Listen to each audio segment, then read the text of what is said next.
Hello, hello, hello, old friends, newcomers. And here we go, beginning another series of anatomy and related topics, sponsored by Yoga Kula. Today, we're going to be looking at the feet and the lower legs. Now, our feet are our foundation. That is to say, they are the part of my body that is in contact with the surface of the earth or the floor or the street or whatever I may be standing or walking on. But this is the small surface upon which all of my body weight and all of its orientation in space has to be centered and controlled. And further than just the foundation with the surface, we can feel as our bodily awareness gets more and more expansive, finer and finer tuned, more and more subtle.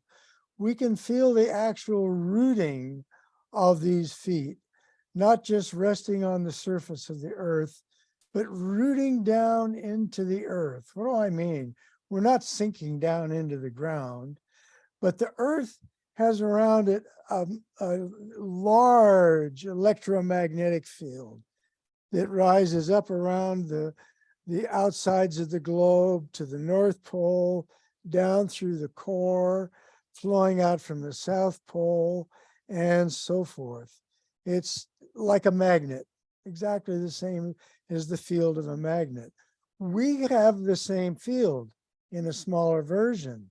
We are an electromagnetic object, among other things.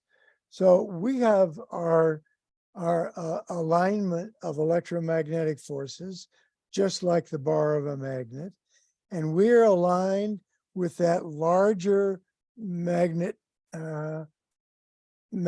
flow of electromagnetic energy that is the Earth's.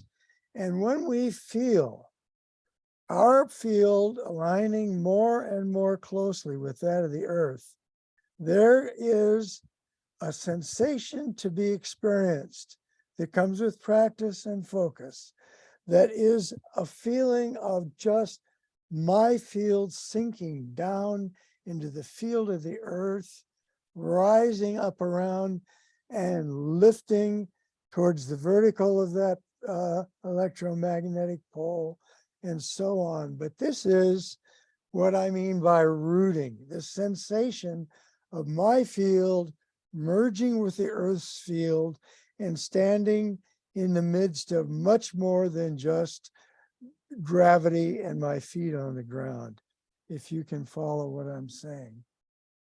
So both foundation on the surface of the earth, roots within the electromagnetic field of the earth, descending down below its surface. And in that arrangement of root and foundation and root, the sensory activity and the motor response of my feet and lower legs in particular, in a highly focused way, are my arbiters of gravity.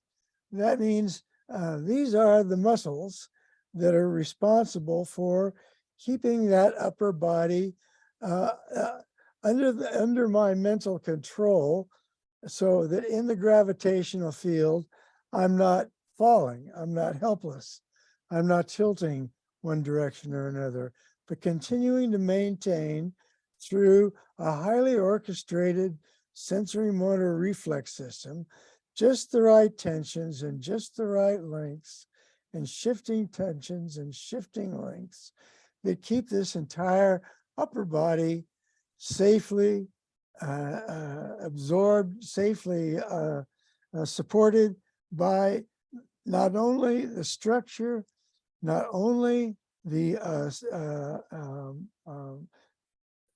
electromagnetic field, but the twitchings, millisecond ongoing twitchings of sensation and motor response,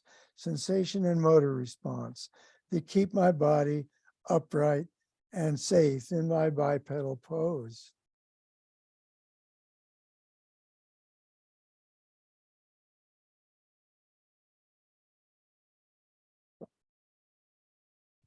Now, in terms of our own personal muscular control of that standing, walking, running business we do on our two legs, one of the things I really want to begin to point out with the soles of our feet is that in between the bony structures of my feet and the skin of my feet is a thickish, fatty cushion. These are all fat cells that are bound up in connective tissue pockets that make this a spongy, weight absorbing and bouncing back kind of region on the bottom of my foot. This layer of fatty tissue is loaded with sensory nerves, pressure receptors that are very responsive. As pressure is felt on the back of my foot, these pressure sensors are squeezed as the tissue is pushed downward into the surface by my heel. As I come out with my weight to the front, this area of my fatty pad is squeezed down by my weight, and those little sensory corpuscles inside the soles of my feet are feeling that squeeze. This is what is telling my brain where my weight is over this extensive surface of the soles of my feet. This is a highly important feature of the structure and the function of the foot. The foot is beyond simply being a structure that supports our weight and supports our movement, is an exquisitely attuned sensory organ. And without that sensory attunement, we would be helpless to stand, balance, walk, or run. If you want to test this theory, just try anesthetizing in some way the soles of your feet. If in a mind experience, you were to have the soles of your feet novocained, so the sensations are numb coming from your feet, you would very quickly find you have no capacity to stand and balance, no capacity to walk safely. You cannot feel your body over your feet, and things go wee-wah in every direction.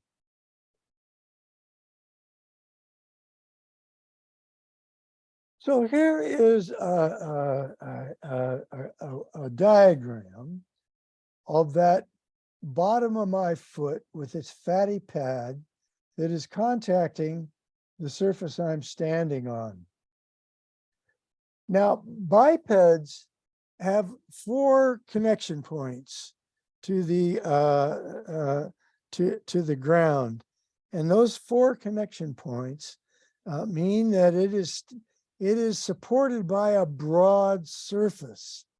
All right, any 3 points will define a surface. 2 points can only define a line. So as I let go of my front bipedal, quadrupedal support system, I let go of that broad surface, and I am, as it were, on a tight wire, balancing on my remaining 2 supportive pillars of my legs and my feet. Now that's a precarious position. How do I solve that structurally and functionally in an important way? Well, I'm not really standing on a tight wire. As you can see with the structure of my big toe, little toe, and heel bone, and the relationships between them, I'm standing on 3 primary points of pressure. My little toe on the outside, my big toe on the inside, big toe absorbing more weight than the little toe acting as a constant outrigger that is